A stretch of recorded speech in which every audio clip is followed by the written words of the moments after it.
क्या चीन सिर्फ सोना खरीद रहा है या दुनिया की आर्थिक ताकत का नक्शा बदलने की तैयारी कर चुका है? सिर्फ 5 महीनों में 6,92,000 किलो यानी कि 692 टन सोने की खरीद। मई 2026 में अकेले 163 टन गोल्ड का आयात, 24 महीनों का सबसे बड़ा गोल्ड इंपोर्ट। और अब हांगकांग, शंघाई और सिंगापुर को जोड़ करके गोल्ड ट्रेडिंग का नया साम्राज्य बनाने की तैयारी है। तो क्या चीन डॉलर को चुनौती देने निकल पड़ा है? क्या लंदन और न्यूयॉर्क का गोल्ड मार्केट खतरे में है इस वक्त? और सबसे बड़ा सवाल, क्या दुनिया एक नए गोल्ड ऑर्डर की तरफ बढ़ रही है? बताएंगे आपको।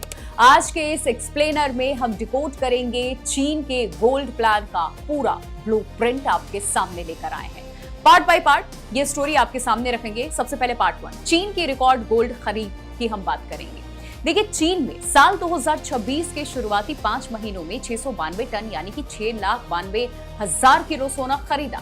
सिर्फ मई महीने में ही 163 टन गोल्ड इंपोर्ट हुआ, जो पिछले 26 महीनों का सबसे ऊंचा स्तर है। अगर पिछले साल की तुलना करें तो इस साल चीन का गोल्ड इंपोर्ट करीब 76% बढ़ चुका है। इतना ही नहीं, 1 जून 2026 से चीन ने गोल्ड इंपोर्ट के लिए नई लाइसेंसिंग व्यवस्था लागू कर दी है। अब चुनिंदा बैंकों को ज्यादा मात्रा में सोना आयात करने की मंजूरी दे दी गई है, जिससे गोल्ड इंपोर्ट और आसान हो गया है।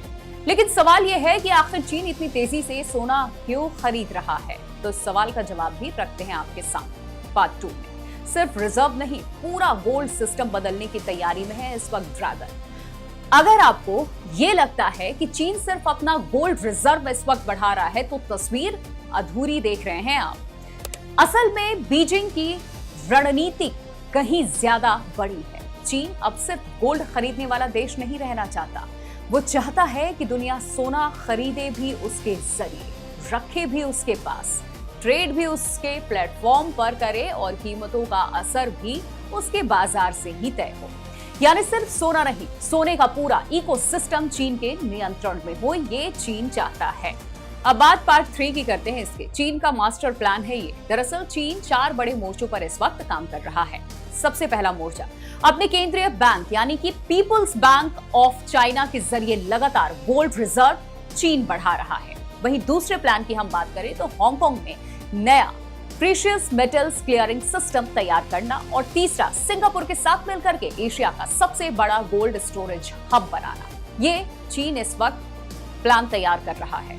और चौथे प्लान की बात करें तो गोल्ड ट्रेडिंग, क्लियरिंग, सेटलमेंट और फाइनेंसिंग का ऐसा नेटवर्क तैयार करना जिससे एशिया का बुलियन कारोबार पश्चिमी देशों से हट करके चीन के प्रभाव में आ जाए।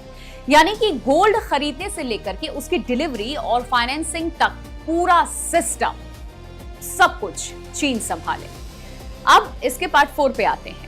लंदन और न्यूयॉर्क को कैसे चुनौती चीन दे रहा है? आज दुनिया में सोने की कीमत मुख्य रूप से 2 बड़े वित्तीय केंद्र तय इस वक्त करते हैं, लंदन बुलियन मार्केट और न्यूयॉर्क का कॉमेक्स। देखिए, दशकों से गोल्ड ट्रेडिंग का केंद्र यही रहे हैं, लेकिन चीन अब इस व्यवस्था को चुनौती देना चाहता है। शंघाई गोल्ड एक्सचेंज पहले से मौजूद है, हम सब जानते हैं। हांगकांग में इंटरनेशनल बुलियन वॉल्ट भी है। अब लक्ष्य है कि एशिया में भी गोल्ड ट्रेडिंग का सबसे बड़ा हब चीन बने।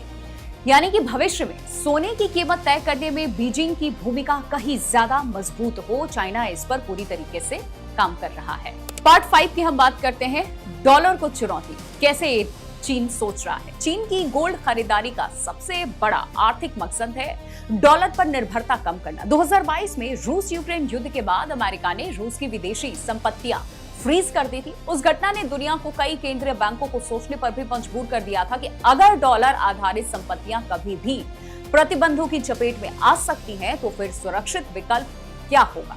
जवाब था इसका सोना यानी गोल्ड। इसी वजह से लगातार 3 वर्षों तक दुनिया के केंद्रीय बैंकों ने हर साल 1000 टन से ज्यादा सोना खरीदा है। अब पार्ट 6 पे आते हैं हम। दुनिया का सबसे बड़ा बदलाव क्या हुआ, ये भी आपको बताते हैं। देखिए, करीब 3 दशक के बाद पहली बार साल 2025 में केंद्रीय बैंकों के पास मौजूद सोने की कुल वैल्यू अमेरिकी ट्रेजरी बॉन्ड में निवेश से ज्यादा हो गई थी। केंद्रीय बैंक के पास करीब $4 ट्रिलियन का सोना है, जबकि अमेरिकी ट्रेजरी की बात करें तो उनका निवेश लगभग 3.5 ट्रिलियन डॉलर रहा।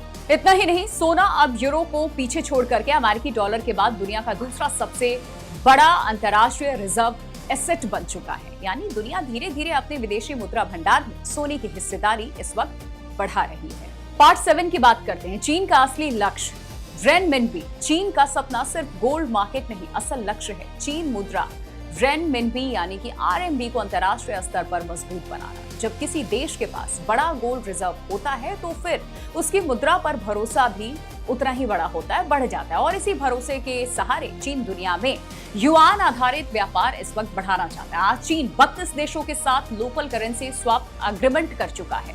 करीब 4.5 ट्रिलियन युआन के समझौते हो चुके हैं और दुनिया के 35 देशों में आरएमबी क्लियरिंग बैंक्स भी स्थापित किए जा चुके हैं। यानी कि डॉलर के विकल्प के तौर पर धीरे धीरे देखिए युआन का जो नेटवर्क है वो कैसे तैयार किया जा रहा है। पार्ट 8 पे आते हैं, ब्रिक्स की रणनीति। ब्रिक्स देशों में भी डॉलर से दूरी बनाने की कोशिश जारी है। रूस ने ब्रिक्स यानी कि क्रॉस बॉर्डर पेमेंट इनिशिएटिव का प्रस्ताव रखा था। तो ब्रिक्स प्रीशियस मेटल एक्सचेंज बनाने की भी यहाँ बात हुई। हालांकि इस दिशा में बड़ी प्रगति नहीं हुई। विश्लेषकों का यह भी मानना है कि इसकी एक वजह चीन का पहले से विकसित गोल्ड इंफ्रास्ट्रक्चर है। चीन पहले ही शंघाई गोल्ड एक्सचेंज और हांगकांग बुलियन वॉल्ट चला रहा है इस वक्त, और ऐसे में नया एक्सचेंज बनाने के बजाय चीन अपने मौजूदा नेटवर्क को मजबूत करना ज्यादा फायदेमंद मानता है।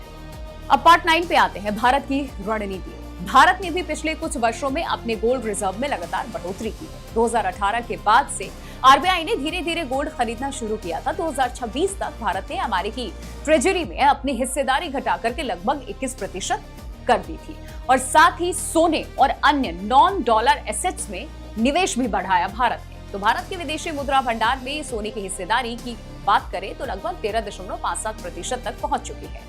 हालांकि भारत अभी भी अमेरिका और डॉलर आधारित वित्तीय व्यवस्था से पूरी तरीके से दूरी नहीं बना रहा है। अब पार्ट 10 पे आते हैं, तो क्या डॉलर खत्म हो जाएगा इन सभी की वजह से? सबसे बड़ा सवाल यही है, क्या चीन डॉलर की जगह ले सकता है? क्या प्लान है इसका? फिलहाल इसका जवाब है नहीं, ये हो ही नहीं सकता, क्योंकि चीन किसी मुद्रा को वैश्विक रिजर्व करेंसी बनने के लिए सिर्फ बड़ा गोल्ड रिजर्व काफी नहीं होता है। खुले वित्तीय बाजार भी उसके लिए चाहिए, पूंजी खाते का उदारीकरण होना चाहिए, पूरी तरीके से परिवर्तनीय मुद्रा यानी कि नीतिगत पारदर्शिता और निवेशकों का भरोसा भी इसमें जरूरी होता है, और यहीं चीन अभी पीछे है।